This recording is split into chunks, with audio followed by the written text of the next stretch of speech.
네, 안녕하세요. 협상 전문가 류재현 변호사입니다. 오늘은 시리즈 A 투자를 받은 공동 창업자 간의 분쟁의 전말, 특히 만년 2인자의 관점에서 이 만년 2인자는 어떤 선택을 할 것인가 관점에서 한번 파악해 보도록 하겠습니다. 자, 대학 동창인 A, B, C가 공동 창업을 했습니다. A가 지분의 48%를 들고 갔고요. B가 지분의 32%. 우리는 B의 관점에서 사건을 볼 겁니다. C가 지분 20%를 가지고 창업을 했습니다. 이 A, B, C는 둘도 없는 친구였고요. 특히 이제 디자인이나 패션, 의류 이런 쪽에 워낙 센스가 있어서 대학 때부터 남달랐던 친구들입니다. 이 ABC가 공동을 창업하고 1년 차부터 사실 꽤 알려지기 시작했고요. 2년 차부터는 본격적으로 매출이 두 자릿수 매출, 10억 이상의 매출이 나기 시작했고 3년 차가 되자 100억 이상의 매출이 발생하게 됩니다.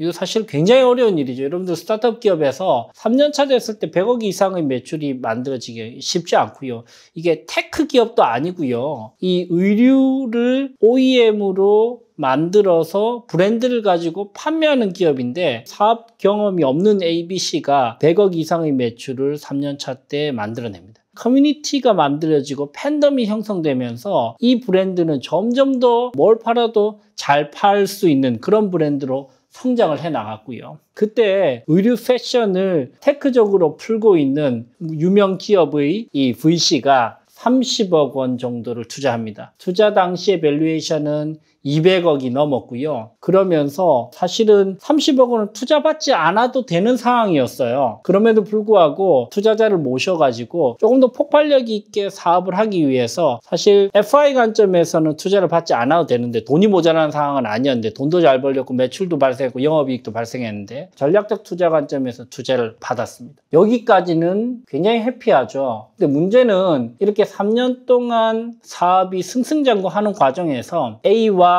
B가 끊임없이 부딪힙니다. 자, 정리를 해볼게요. A는 30% 후반대의 지분을 가지고 있는 대표입니다. B는 20% 후반대의 지분을 가지고 있는 사내이사, C는 10%대를 가지고 있는 이사, D는 투자사인데요. 20%를 가지고 있고 이사 한 명을 지정할 수 있습니다. 그럼 지분이 어느 정도로 계산이 되는지 한번 생각을 해보시면 자, 최대 주주는 A입니다. 그죠? 30%대, 30% 후반대를 가지고 있는데 사실 메이저리티를 장악할 수 있는 그런 지분도 아니고 그리고 그 누구도 메이저리티는 없어요. B는 20% 후반대, C는 10%, D는 20%입니다. 그리고 이사들은 각각 1인, 1인, 1인, 즉 4인의 이사가 있고 D도 한 명, 이사 한 명을 지정을 했어요. 이런 상황에서 그 누구도 이사회와 주주총회를 장악하지 못했습니다. 여기서의 핵심은 이 D가 모든 캐스팅 보트를 가지고 있다는 건 거죠. 왜 그렇죠? 이 A와 D가 합치면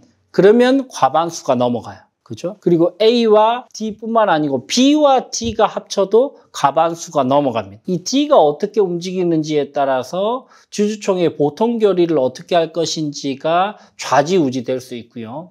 D가 또 이사를 한 명 가지고 있기 때문에 이 D가 어떻게 움직이느냐에 따라서 이사회가 어떻게 움직이는지도 결정적으로 차이가 나게 되는 거예요. 이 D가 굉장히 전략적으로 스마트한 지분율을 확보하면서 투자를 그 당시에 했던 것이죠. 자, 이 상황에서 B의 입장에서 우리가 생각을 한번 해보시죠. B는 어떤 선택지가 있을 것인가? 첫 번째 선택지는 어떻죠? B가 A와 잘 이야기를 해서 서로 지분을 전부 다 보존을 하면서 사실 으르렁거리기는 하지만 서로 각자 대표를 해서 영역을 좀 나누고 너는 디자인 쪽, 그 다음에 OEM 관리 쪽을 해라. 나는 유통 쪽, 마케팅 쪽 이쪽으로 할게 라든지 아니면 기획 전략 쪽으로 할게 라든지 이렇게 나누면서 서로 공존할 수 있는 그림을 그릴 수 있다면 그게 베스트일 겁니다. 그죠? 근데 이 A와 B는 서로 굉장히 격렬하게 으르렁거리는 상황이고 공존하기는 좀 힘들어 보이긴 했습니다. 두 번째는 이 B가 A와 C와 D를 잘 설득을 해서 본인의 지분을 다 팔고 나가는 시나리오죠. 이런 게 가능할까요, 여러분? 불가능합니다. 왜 불가능하죠? A, B, C가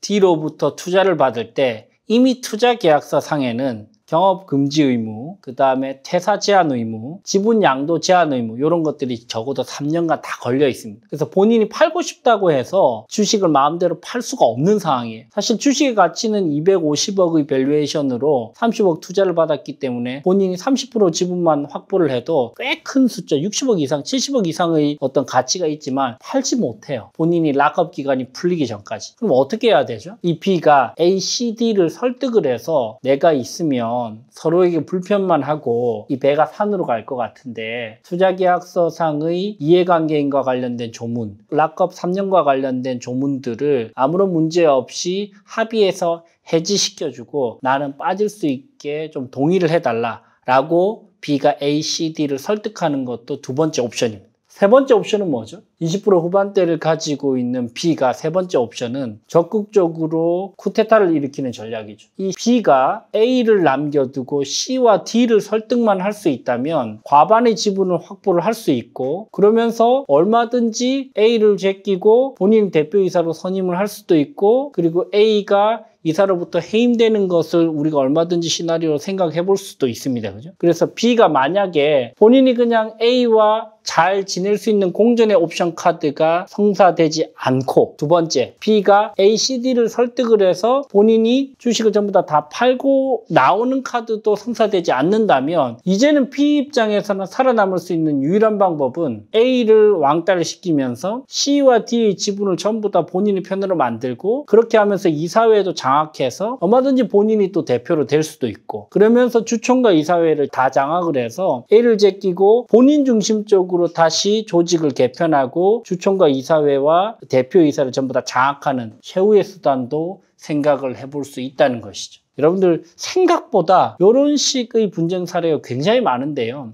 제가 주로 대주주의 입장에서 아니면 완전히 극소수주주의 입장에서 설명을 좀 드렸는데 오늘은 대주주도 아니고 극소수주주도 아닌 한 20% 후반대, 한 30% 정도를 가지고 있는 이대주주의 입장에서 한번 상황을 한번 전개를 해보고 우리가 생각할 수 있는 옵션을 생각을 해보고 그리고 어떤 방식으로 사건을 처리할 수 있는지에 대해서 한번 이야기를 나눠봤습니다. 네, 지금까지 류재현 변호사였고요. 여러분들 주식과 관련돼서 지분과 관련돼서 경영권과 관련돼서 고민이 된다면 혼자 끙끙거리지 마시고 함께 고민을 해보셨으면 좋겠습니다. 협상 전문가 류재현 변호사였습니다.